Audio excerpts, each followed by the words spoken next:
Berestecky. Here. Mrs. Brice. Here. Mr. Brice. Here. Mr. McDowell. Here. Mrs. Pavelko. Here. Mr. Perrotta. Here. Mr. Thompson. Here. All council present, Mayor. Mr. Pavelko. Present. And Solicitor Steve Toprani. Yes, sir. Okay, all present. Okay, there's no opening bids. And now the public address items, I have one person that signed up, it's the Mon Valley Sewage Authority. Who's speaking, please?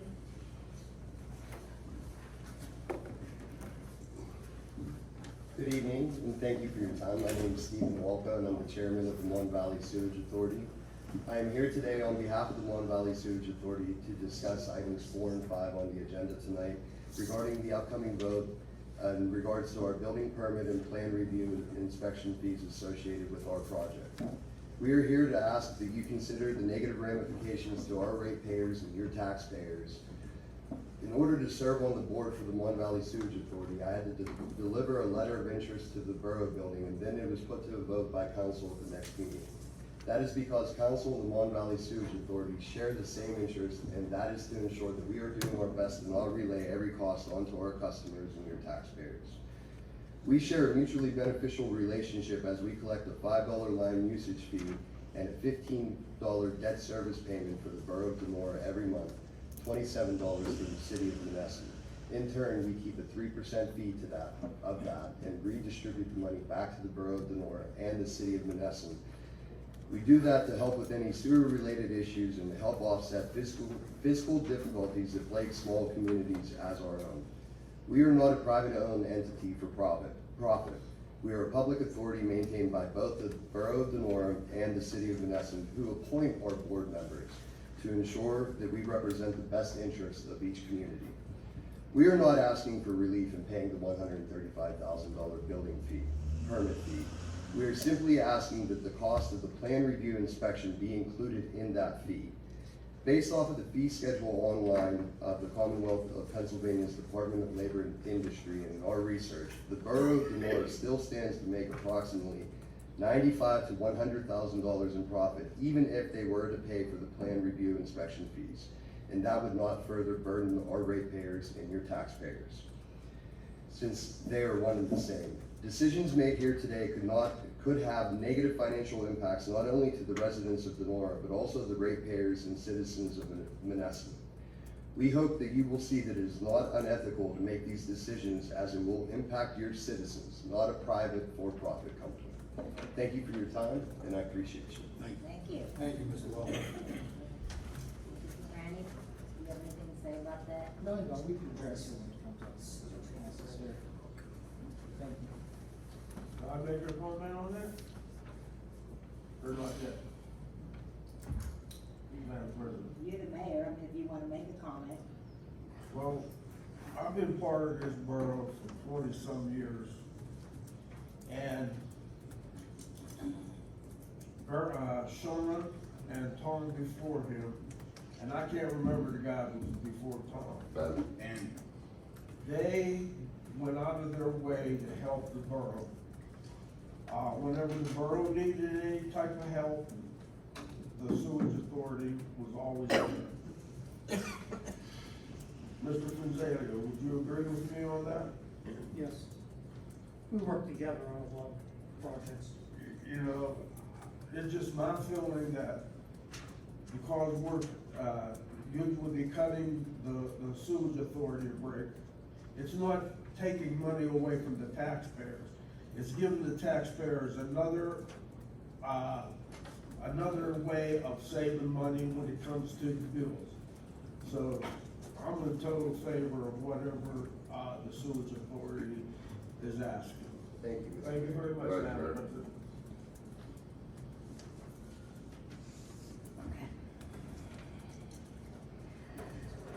All right, request a motion to approve the March 14, 2024 meeting minutes. Motion. second. Motion by Casey, second by Dennis. Okay. Roll call, Mr. Berestecky. Aye. Mrs. Brice. Yes. Mr. Brice. Yes. Mr. McDowell? Yes. Mrs. Pavelko? Aye. Mr. Perrotta? Aye. Mr. Thompson? Yes. Motion carries 7-0. Okay, we have a presentation on the MS4 education by Mike and Dean.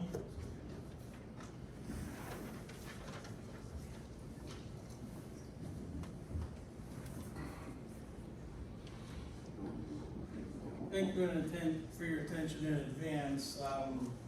One of the things we have to do as a borough is be in compliance with what's called MS4, Municipal Separated Sewer System.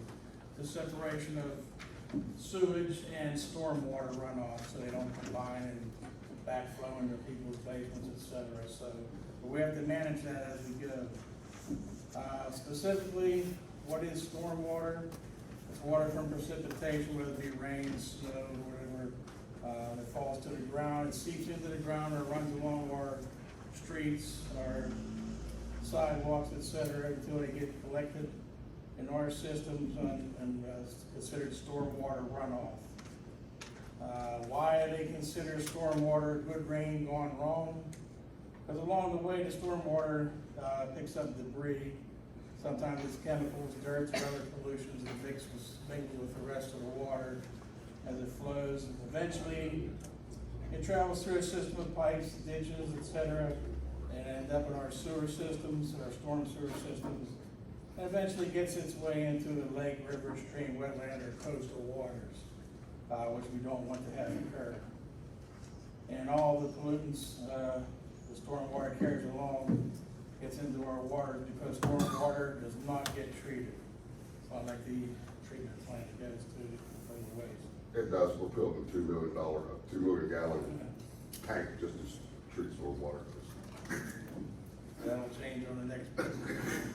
Okay, and then what gets connected with the water, unfortunately, pet waste left on the ground mingles with the water. Anything from vehicles, whether it be fluids, oil, grease, gasoline, antifreeze, et cetera, brake fluids. Any chemicals you use to maintain and grow your lawns, that also rinses the excess into the water system as well, and it can run off into the storm drain when it rains. And it's also from chemical materials used in construction can also wash into our storm sewer systems. And the soil that erodes from construction can cause environmental degradation, harming fish and wildlife populations that are important to our economies. What can we do about it, and how can we do better and protect our systems? I think he's gonna speak a little bit on what steps you can take as individuals. Well, one of our issues is, okay, dealing with the pet waste. Okay, when the pet waste is not picked up, when it rains, it gets into our waterways, and into the soils, it creates E. coli, and it makes bacteria. So that's why it's always really important to make sure that, your pet waste is picked up and properly disposed of. And that's why we have actually 5 stations in town for you to dispose of your pet waste. The inlets, we have a person, they keep dumping their cat litter down the inlet. Okay, that gets into our waterways, which affects all of your rivers, your creeks. Same with the trash. When people put their trash out, they don't realize, the damage they do to the waterways with contaminating.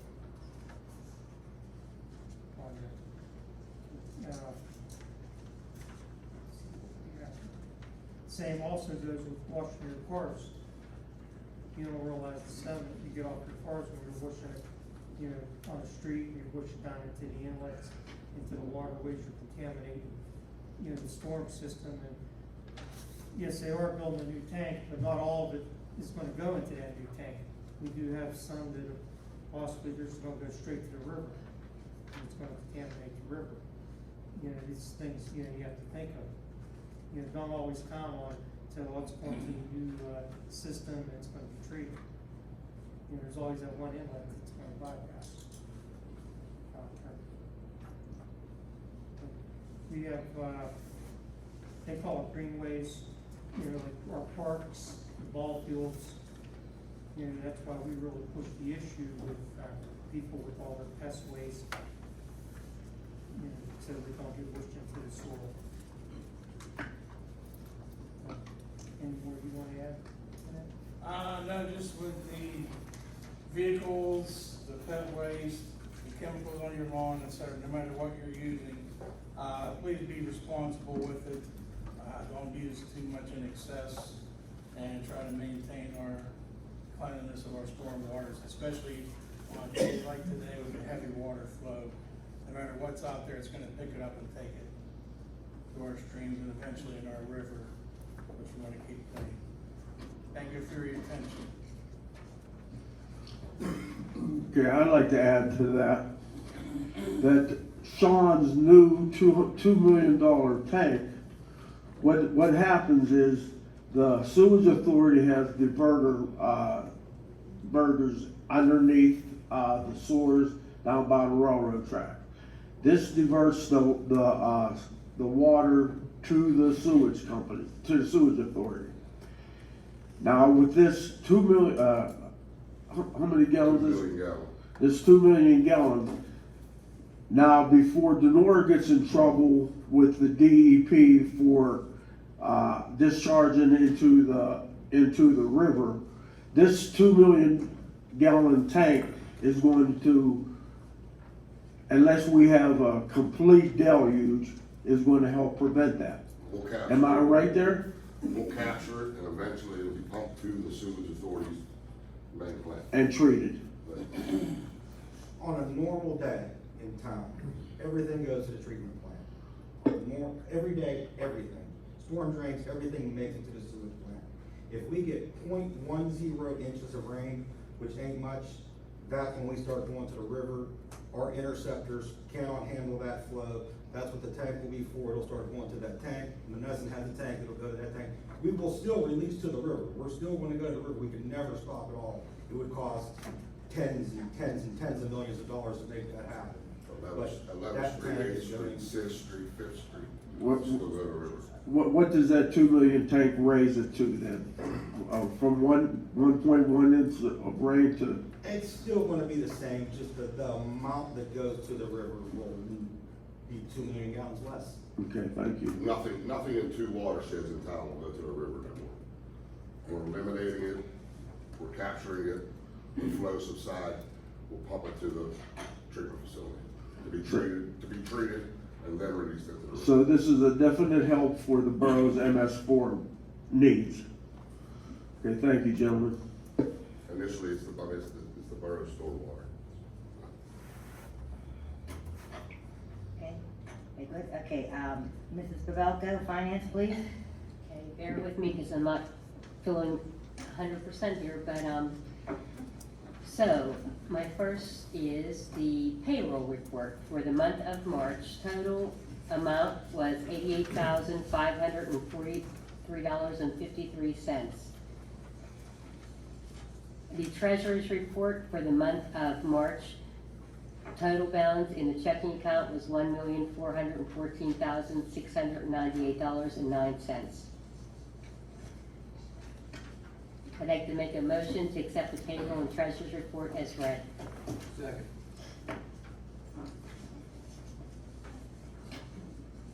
All right.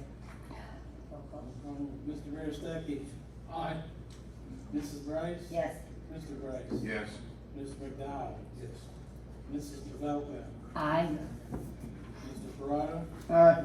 Mr. Thompson? Yes. Motion carries 7-0. Okay, the tax, I'm sorry, the tax collection report for the month of, March, there is not one. I'm sorry, there isn't one for there. What did I did not do? That's it. I don't have it. I thought I did it. Okay, I'm sorry, the bill report for the month of March, total for the month of March is $764,369.19. I have a motion to accept the bill report as read. Second. Mr. Berestecky? Aye. Mrs. Brice? Yes. Mr. Brice, Yes. Mr. McDowell, Yes. Mrs. Pavelko, Aye. Mr. Perrotta, Aye. Mr. Thompson. Yes. Motion carries 7-0. Okay. And there is no tax collector's report for the month of March. Okay, the next item I have is, I have a motion to approve rescinding of a prior vote from the March 14th council meeting regarding the borough paying a $30,088 inspections and review fee to be charged by MCS for performing said inspections and reviews, with council members now fully informed the $30,088 fee is the responsibility of the Mon Valley Sewage Authority for their new construction project. You have anything you want? Mr. Brice, I would just indicate, for the record, for those that weren't at our workshop meeting. You talk up loud. Yeah, I'm sorry, Tom. I would just note, for the record, for those that weren't at our workshop, this matter was discussed at considerable length. Council President in this office and Mr. Thornton did receive information from the Pennsylvania Boroughs Association recommending that we not pay this fee. That has been discussed, so I just wanted to remind the members that that was the information that we had received and discussed last week. Steve, I have a question for you. Yes. At the time of the March 14th meeting, be it what it is, I was under the impression that that was our bill. Me at the time on March 14th was a member of the Sewage Authority Board. Yes, sir. If I was aware, how I interpreted it, I would have recused myself. And I don't want nobody coming to me saying that, I was not aware that, me being on the board, I talked to people on I would have recused myself. I just thought it was part of the program, that the 135, the borough pays 35, I didn't find out until later on. But my question to you, Yes, sir. on this motion here, should I not vote? Because at that time, I know what I know now, I would have recused Yeah, myself. I understand, Mr. Thompson. I'm not going to advise you not to vote. You're free to use your conscience. I think everyone here knows that you were a member of the authority at that time, the authority board. But I don't see any express conflict of interest because you don't receive anything of value. There's no personal benefit to you, despite having served on that board as appointed by this council. So, Ms. Thompson, I defer to you. I think under the State Ethics Act, the fact that you've disclosed that you were a former board member, the fact that you stated in public record, which this will be part of the minutes, that you had confusion about your initial vote.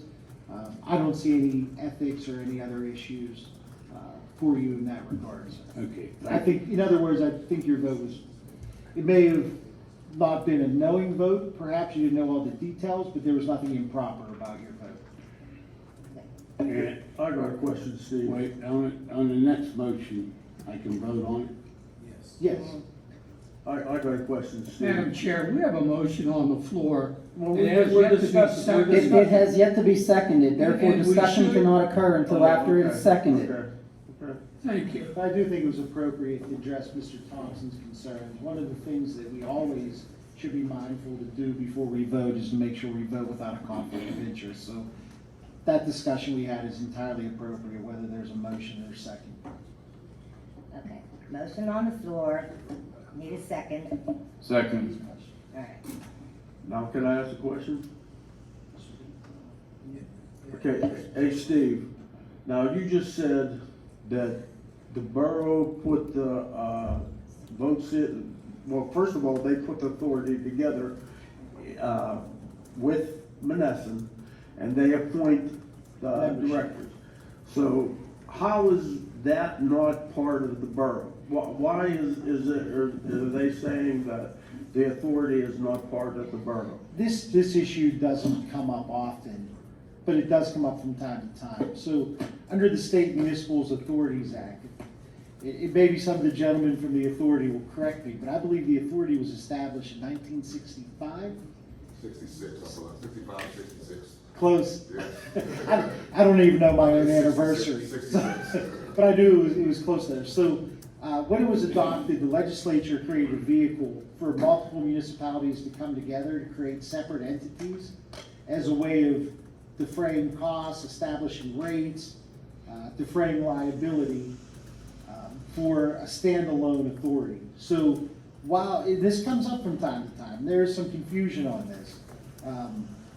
Once a borough, or the city of Menneson in this instance, that's our other partner, once a majority of their respective governing bodies or their councils nominate and approve members, those members serve independent of their respective councils. In other words, we actually had this issue arise a few years ago. Mr. Thompson, I think you actually filled the vacated seat, where we had an appointed member of Donora Council who was statutorily unable to continue to serve his term. It took the district attorney's office to stand in and remove that member, which confirmed that this board doesn't have that level of direct oversight. Now, it's always good, Chairman Volpe, I appreciate you came and spoke with us tonight. That's a good collaborative and cooperative way for us to co-govern, but it's an entirely standalone authority.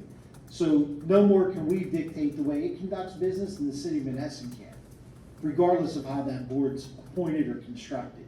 So they have their own management, they have their own directorship, they have their own solicitor, they have their own authority.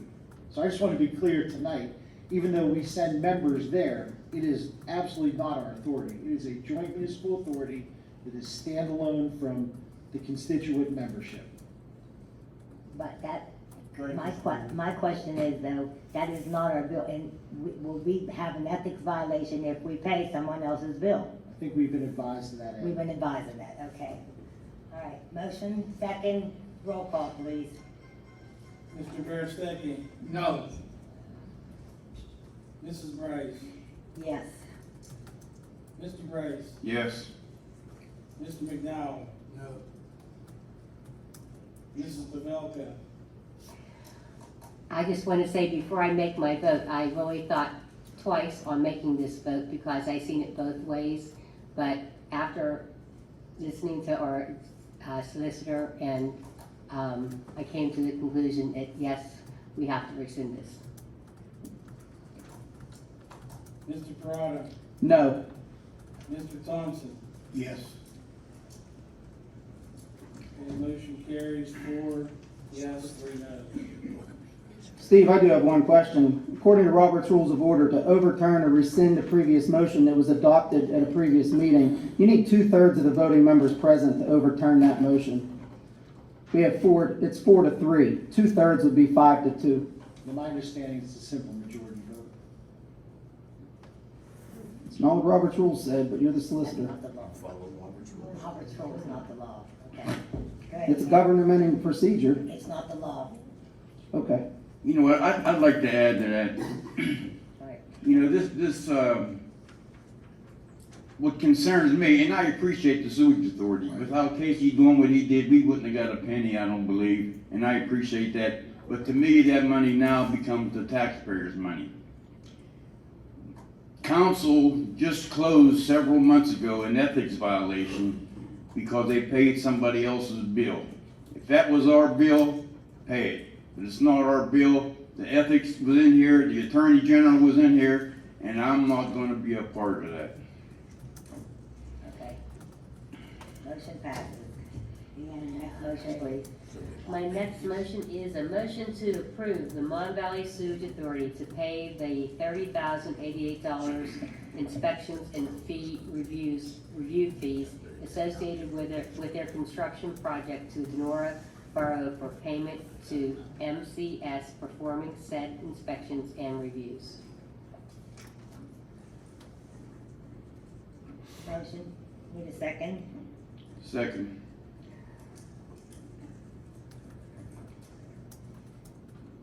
Roll call, please. Mr. Berestecky? No.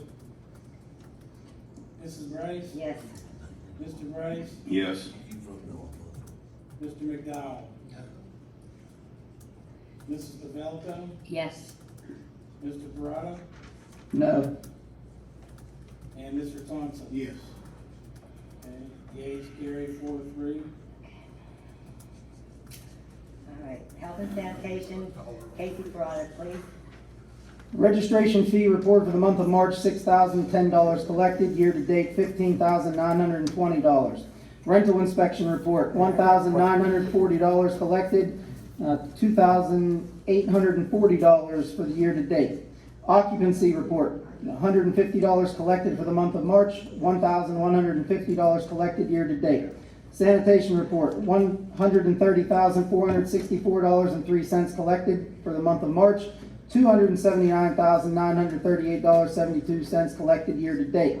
Delinquent sanitation fees collected, $349.28 for the month of March, $1,037.43 collected year-to-date.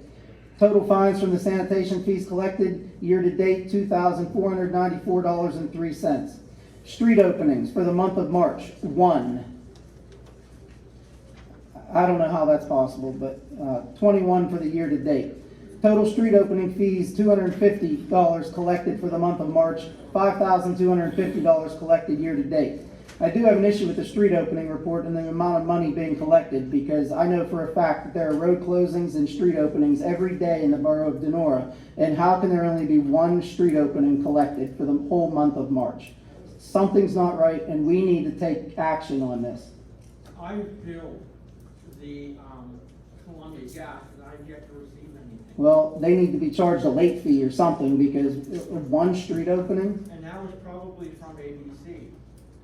well, that's fine, but I'm just saying. we need to get on Columbia Gas. Something, Mr. Fronzaglio, Mr. Volpe, please get together, try to figure this out, because this is inaccurate. I know quite a few Columbia gas openings that they should owe us for. There should be a few ABC. Well, I'm just asking, please try to get this straightened out, because this is not right. Building permit report for the month of March. 2 permits were issued, total of $49 collected, with a total construction cost of $4,000. 1 permit applicant still owes the borough of Donora for the permit fees. It was granted on an emergency basis for a demolition project. Mr. Volpe, please make sure you contact that property owner and make sure they pay those fees. I did find out from Municipal Consulting Services the permits that were issued from 2022 and 2023. There were 13 building permits issued in 2022 with a total construction cost of $2,306,252. And in turn, the borough fees should have been $23,179.53. However, in 2022, the borough only collected $4,368. So the borough as a whole failed to collect $18,811.53 for 2022. In 2023, 16 building permits were issued for a total construction cost of $1,288,331. The borough fees should have been $13,027.31. In 2023, the borough failed to collect any building permit fees. So between 2022 and 2023, the borough failed to collect $31,838.84 out of the total fees of $36,206.84. Not sure how that happened. I'm not blaming one individual person, because it is council as a whole that was responsible for this. But I do want the public to know that the borough failed to collect permit fees in 2022 and 2023, and we have the estimated numbers from the permits that were issued. Okay, on that note, during that time period, we did not have a code enforcement officer. And during that time period, we did not have a certified code enforcement officer. And somehow through the time, we had to deal with a certain individual that he was supposed to fill in and do our permits.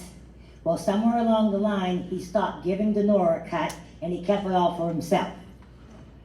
Unfortunately for us, we did lose several tens of thousands of dollars, but at the time, it was twofold because we didn't have a code enforcement officer at the time. So that's how that came about.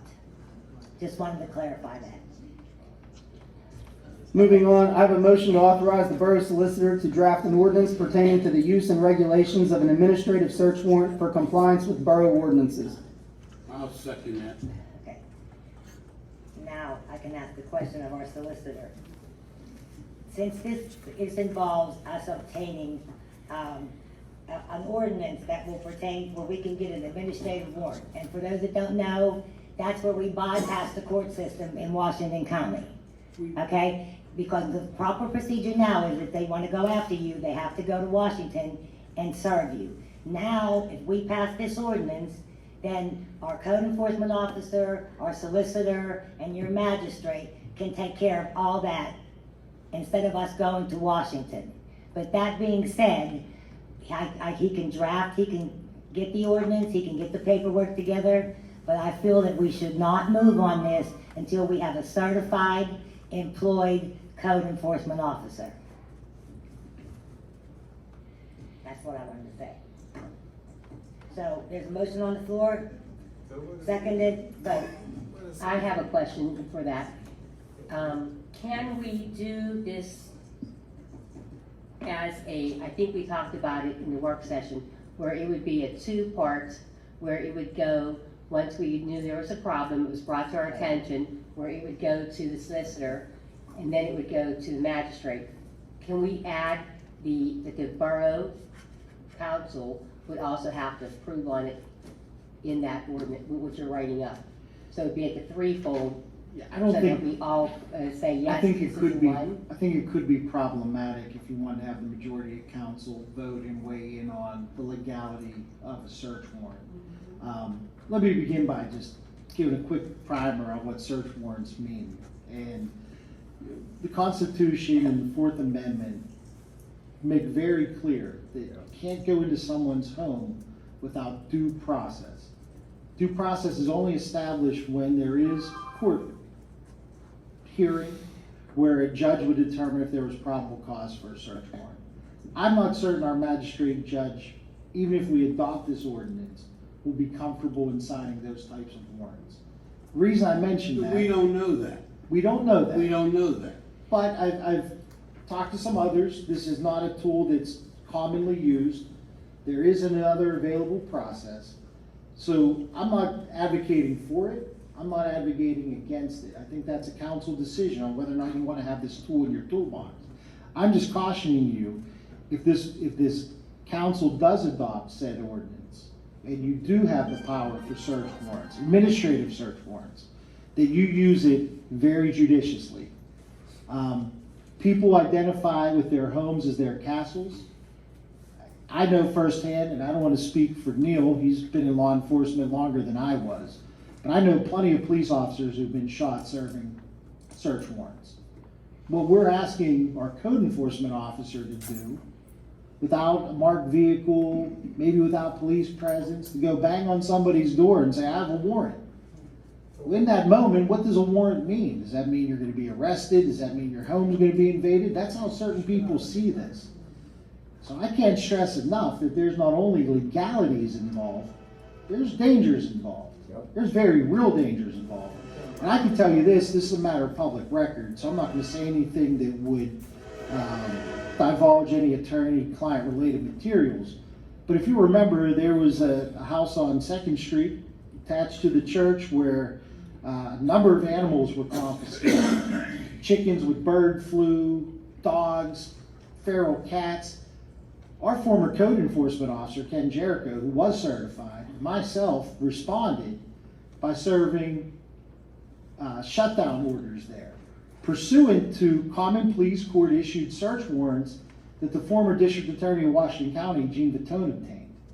We're still in federal court battling that. I was sued personally in federal court. Ken Jericho was sued in federal court because we exercised a common police court process. Big court, big judge. No offense to Mark Wilson, but trial court judges with specific statutory authority, well above that of a magistrate judge. My concern is if we adopt this in a way that's not judicious, in a way that's not measured, not only if we don't have a certified, I think Mrs. Brice makes a good comment. If we don't have a properly certified code officer and a warrant's obtained and somebody's property rights are infringed, we're not gonna have insurance coverage, ladies and gentlemen. We've been fighting to keep insurance coverage for 3 years. And every year we get dangerously close to losing our coverage and having to go on PERMA, which is the state's insurance program. We've seen deductible increases. And I'm just saying, the cost to defend these type of cases could be astronomical. A deposition transcript could be $2,000. I've testified in federal court. Why can other I've taken depositions municipalities, in federal court. why can other municipalities do it and we can't? It's not a question of can we, it's a question should we. I think that's what it comes down to. I do like the fact that there is some checks and balances in there, meaning your solicitor who carries insurance, who is your insurance policy, reviews it. But that's only one mind. And I say this all the time. Every courtroom I've ever been in has 2 tables. That's because the lawyer at the other table thinks he knows more than me at my table. That's how the system's set up. But if we make a mistake, right, and some event occurs, I mean, I don't know, has anybody asked Mr. Volpe if he wants to bang on somebody's door and say search warrant? I wouldn't. I wouldn't. And I've led people through doors. But what are you searching for? Yeah, what are you searching for? It could be any code type violation. That's the way the proposed ordinance would How be. do we know that's not gonna be abused? That's what I think. Listen, Right. listen. Here's a situation that occurred recently, and I'll give you a prime example. The fire chief responded to a smoke investigation outside of somebody's residence. The fire chief searched the outside of the residence with nothing found. He asked the caller if he could go in the house and make sure the odor of smoke was not coming from inside the residence. When the fire chief went inside the residence, he noticed numerous fire code violations. There was electrical tape covering the electrical receptacles. There were bags over lights. There was other things that he mentioned, but he never took pictures of it, and he left the scene. We found out since then that it was a rental property. The rental properties, according to the borough ordinance, need inspected on an annual basis. Mr. Volpe went down to knock on the door to perform a rental inspection, and he cannot get in. This happens to be in the same block where 4 houses caught on fire with 2 people dead. If we don't do something for the sake of public safety with fire code violations, we're going to have another fatality on our hands that I don't want to have to deal with for the borough. That's not what this warrant is. It's not fire code. It's every code. Oh, everything. Listen, there you go. It's every code. This circumvents your rights. It All does right? not. It's It signed does. off by a judge. It absolutely does. It circumvents your rights. I'm not comfortable with giving the power of that to someone at all. But we gotta vote. You're right. Motion's made, vote. Well, I think there should be some more discussion on I this before I we wish have we a vote. would. Well, we're just voting for him. We're not voting. Yeah, we're not voting to approve it. We're We're not voting to voting draft approve it. Once he Can I drafts say it, we something? can look at something a little bit differently. Okay. But there are 2 checks and balances in there. First of all, before he could even execute something like that, he has to go to our solicitor. That's our solicitor doesn't sign it off on it.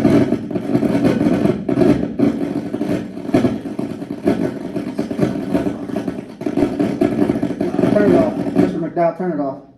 If our solicitor doesn't sign off on it, then it would go to the, it wouldn't even go to the magistrate. That's correct. It's done.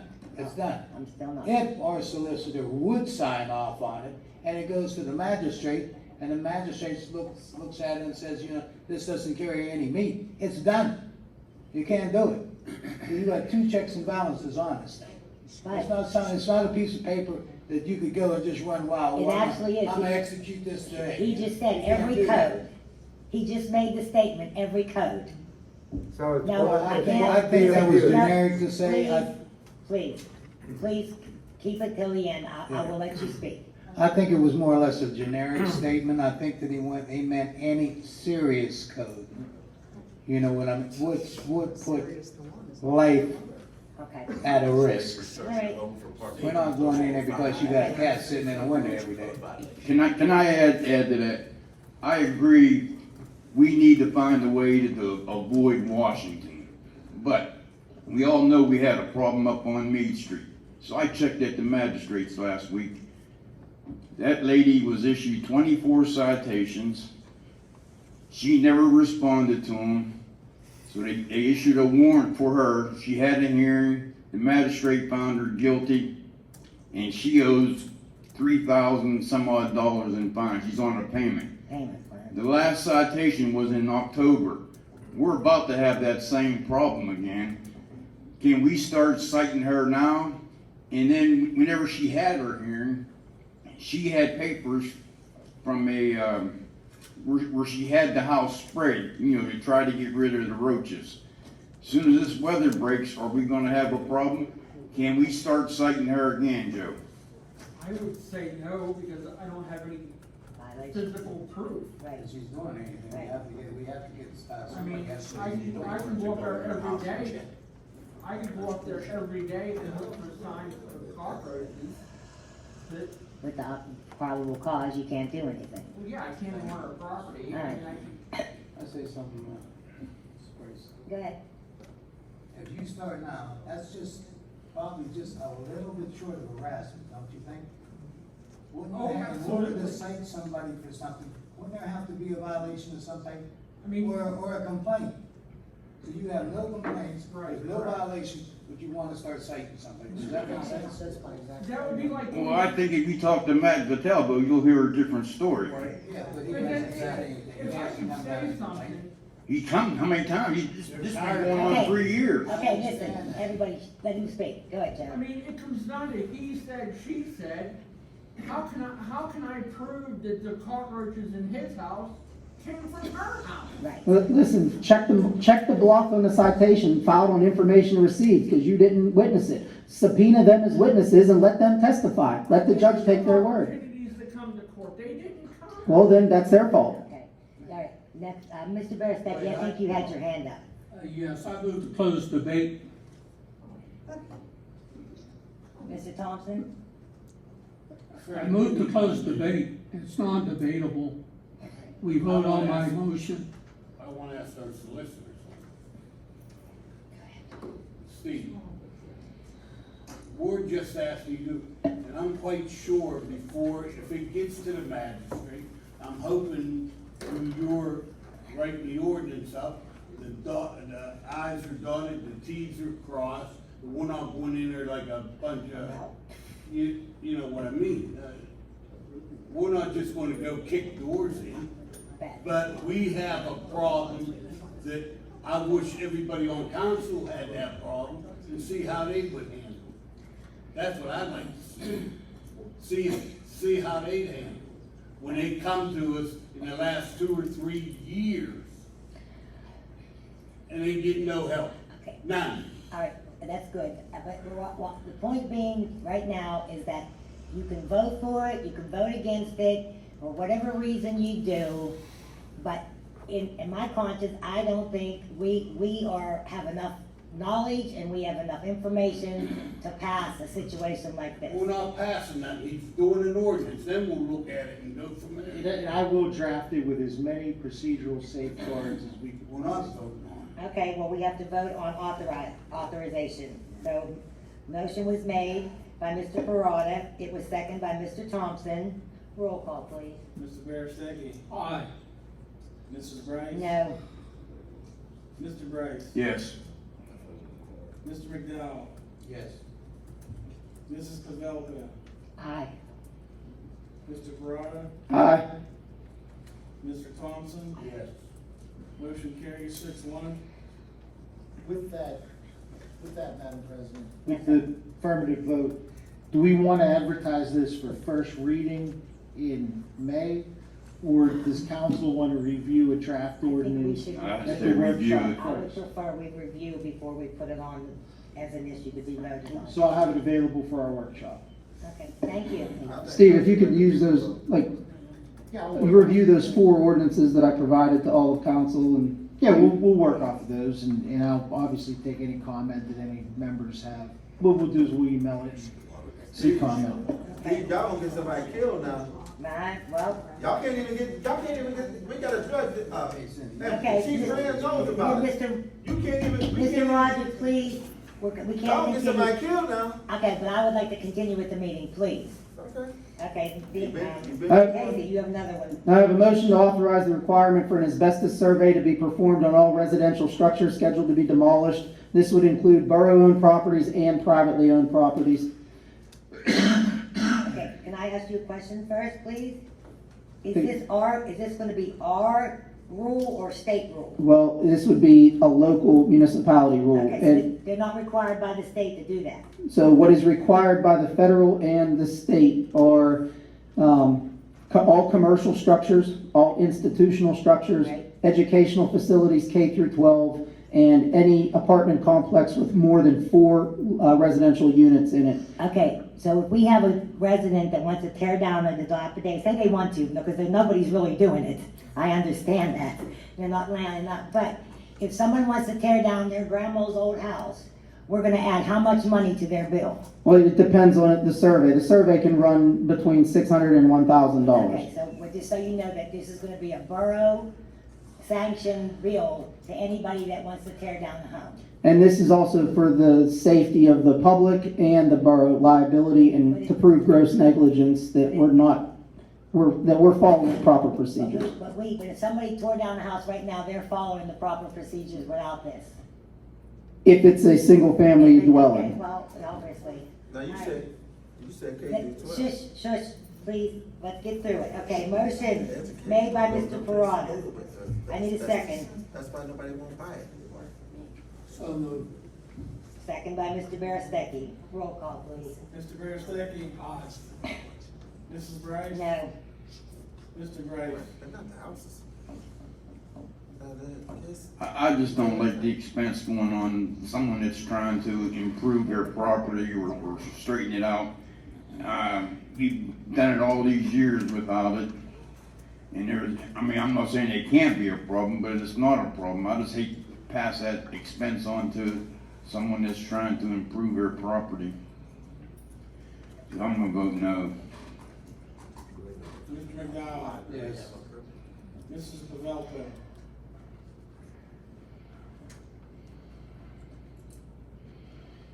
Y'all better think about that education bill. Vote with Mr. asbestos. Please, Mr. President, can we get through this meeting? That's all I want to do is get through this.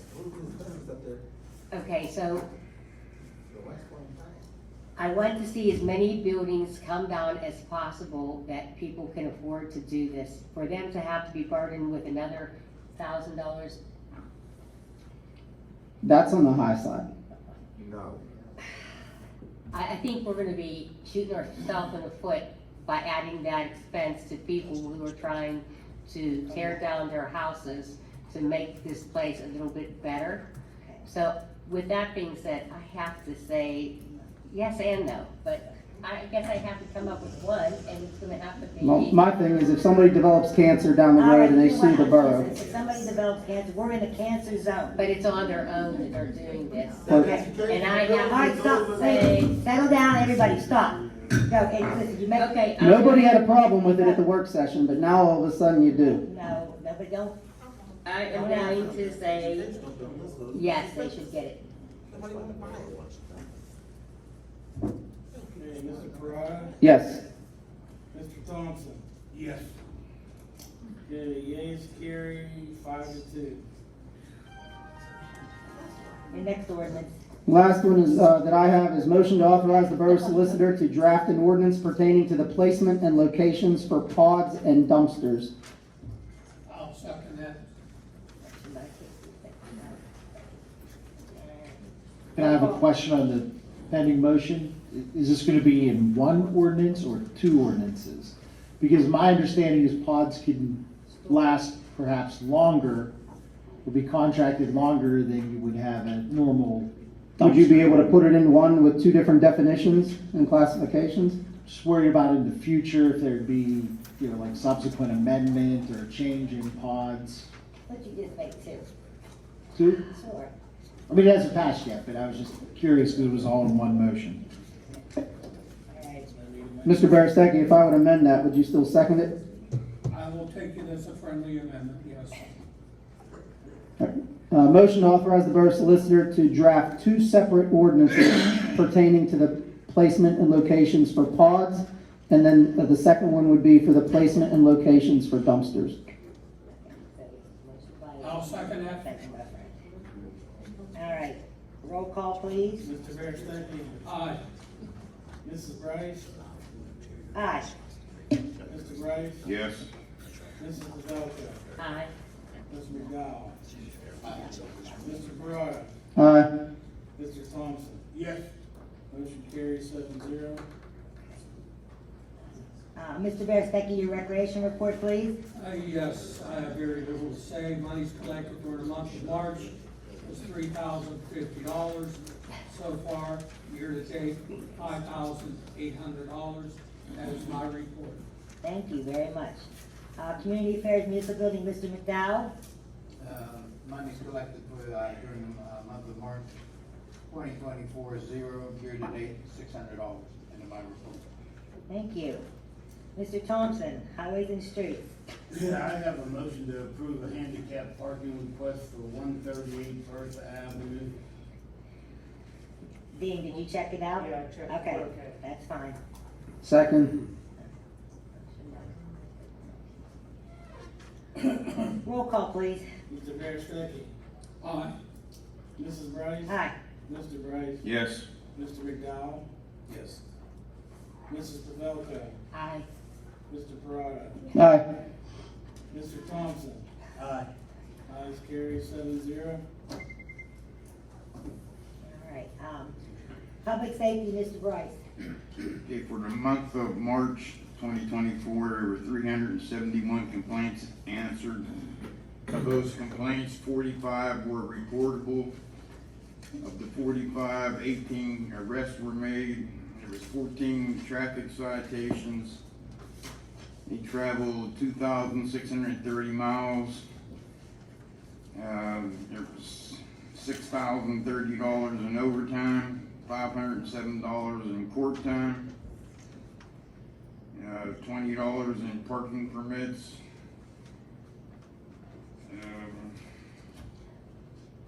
$120 in police reports, $1,531.09 from magistrate fines, for a total of $1,891.09. That's my report. Thank you. Okay, Mr. Pavelko, would you like to do a mayor's report? Yes, I just want to call Mr. Toprani again. Hey, did you get a chance to go over that ordinance from, Silver Spring Township in Cumberland County for the, On the tax abatement or tax forgiveness? No. for volunteers? Yes. Do you think we can have something,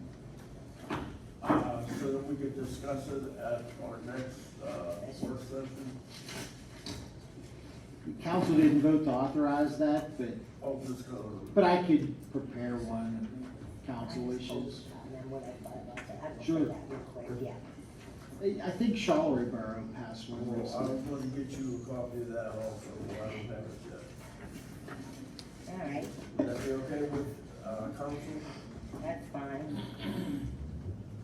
Okay, I just want to add something real quick, is that in your folders, you'll find a sheet, and it has all our different, committees, and I put down some of the things we have talked about trying to accomplish in the last several years.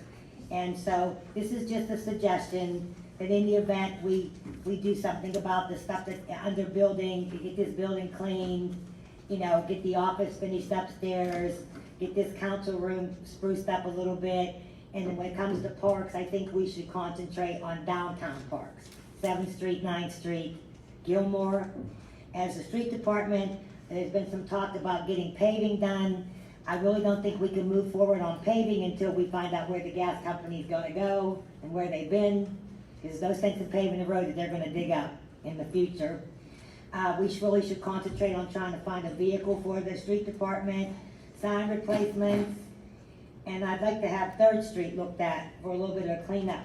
And then Code, Joe's, Blight, McCain Avenue, Melvin, just some different areas of the town that that I thought we should make a suggestion that we concentrate on and get some of these things accomplished that we've talked about and never finished. That's just what I wanted to say. Okay, next up was Mr. Toprani, No reports. Chief Neal Rands. I have nothing. All right, Street Supervisor Dean Fronzaglio. You brought up about signs, and we talked about it at the work session. Mhm. I did order some, signs, Okay, okay, last week, they probably won't be in for about another Okay. week or two. Some, I did order some one way arrows too, because all right, well, like I said, I suggest to the audience too, if you see a sign out that's very damaged, dilapidated, non-readable, you can always call 379-6600 and turn in, they have a sheet upstairs, well, they'll write down where the signs are, because there's a one-way here coming into town that's been bothering me for a long time, because you can't read it, that it turns into a one-way. So that's just some of the things I think we should work on. We on streets, Yes, Dean's already out there, I, texted, some streets that he's been looking at correctly. right, That right. if, maybe we can find money and start on a couple of these streets from the worst. You know. Well, okay, like I said, just we have to find out whether the gas company's coming down that street or not before we make any suggestions. Okay, Patsy Vince is not here today. Code Enforcement Officer, Mr. Volpe. For the month of March, there were 18 notice of violations issued. 7 were corrected, 2 required extra time. 3 of them are having a hard time finding the property owners, and 6 were getting citations. 8 occupancy inspections, 8 living letters, and 2 zoning. Thank you very much. What? Oh, and I'm gonna be on vacation next week. Okay, thank you very much. All right, if done, meeting adjourned. Wait, we're not done. Everybody's on the agenda to talk. No, nobody's on that one. We have new I- business? No. Yeah, I just wanted to bring a mention about, we had the commissioners, county commissioners here this past week to distribute the LSA grant money, which went to the, Del Sandros, for our memorial here in town. And while they were here, we did have a discussion, and I asked them about the redevelopment program that is out there for the citizens. If you go onto their website on Washington County, the redevelopment has a program where, depending on your income, you could be eligible to receive I guess it's a grant application you could fill out, and they're talking about coming to Donora so that if anybody is interested in filling out the grant, that they'll be here. I'll have a date for you as soon as we get back, they get back to me. But we're setting up something so they'll be here to take your applications and be able to work with the people that are eligible to get some work done on their houses. So I just wanted to bring that to you guys. Yeah, that was very good. That's a big progress, I think. Anything else? Everybody good? Mr. Thornton, did we get any letters of interest for the sewage authority?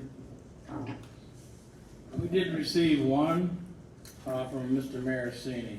Okay. He's a prior representative. Okay, well, that'll be shut off in our work session.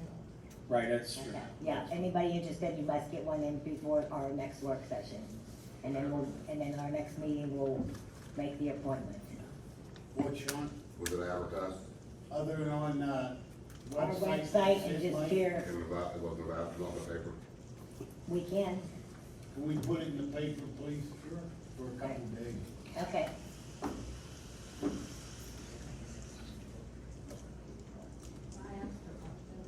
Yes, please. My name is Stacy Pellicero. I'm the owner of 501 McCain Avenue. I'm an out-of-state landlord, but I do come to the council meetings when I'm in town about every 6 to 8 weeks. And I just wanted to understand better this warrant thing, because I paid in 2022, and I know you said you didn't have a code enforcement officer, but I paid for inspections that did not happen. Okay. And, you know, I mean, wouldn't the warrant, if they're supposed to be inspected, if the units and the properties are supposed to be inspected every year, wouldn't that give them the right, you know, they're going in for the inspection and they can see if there's violations at that point? Well, you, as a landlord, you would let them in. Right, Right. Okay, Or it you, would apply to a private. to someone, yeah, a private owner, right. Or a landlord conceivably, but. If there's a problem, but The- it's, Gotcha, I just wanted to better The, understand the, that. the only problem with the landlord issue, especially if you're out of state and whatnot, is if I'm a renter of you, you cannot give someone permission to enter my domicile unless I give them permission.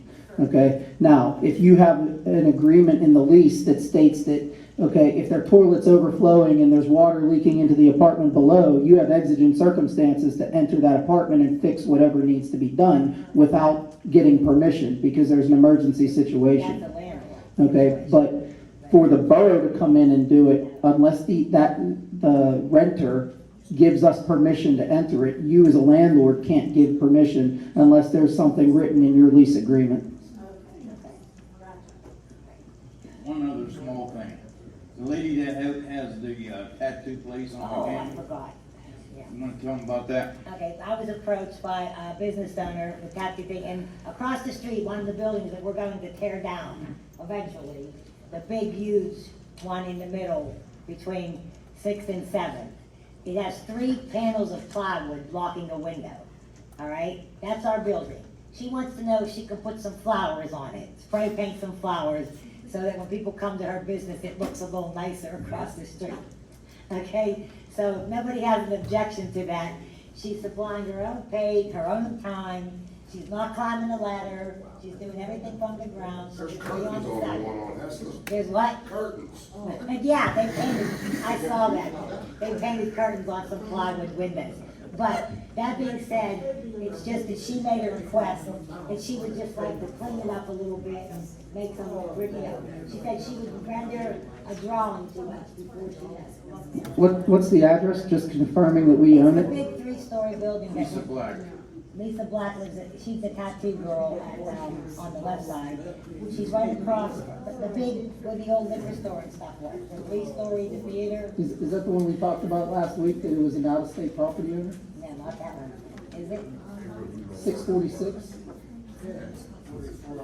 64446, that's an out-of-state, that's Okay, an well, I out. don't think that guy's gonna cover any Well, I of mean, it, but she painted some plywood that we put up. Oh, Okay, we put it up? Mikey Petrosky and Patsy put that plywood up. Hmm. Because the floor, inside, the floors all came down, and the big window cracked. And in that emergency, several years ago, the fire chief and our street supervisor put up just 3 panels of plywood. I just don't want somebody to come back with criminal mischief or something like that, but. No, I'm sure, they're not coming to tear the building down, they're not gonna file no criminal mischief. I'd like to make a motion to adjourn. Second. We adjourned once, and everybody just kept on. Thank you.